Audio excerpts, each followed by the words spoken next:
I chose the emergency medicine track because I hope to do something medical in the future. We have a good mix of instruction and mix of hands-on. She's kind of giving us an overview right now. Having like a college professor teach it to us in another perspective is really cool.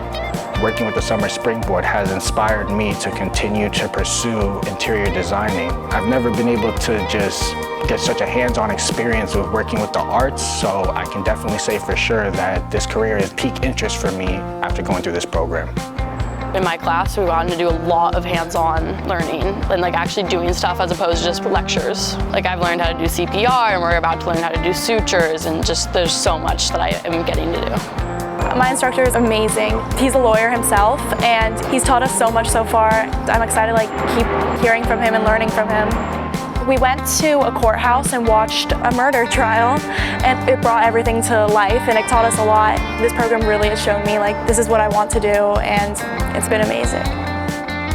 I was very surprised about how easy it was to make friends, because since day one I was never alone and everyone here was so nice. It surprised me how many different people I've gotten to meet. Many people are from different countries. I know people from all around the world now, so that's been super cool. Honestly, I realized that you can never stop deepening your interests with things. I thought I knew a lot about what I wanted to do, but I just learned so much, and it's just there's new doors opening and I'm just looking at new paths I could take.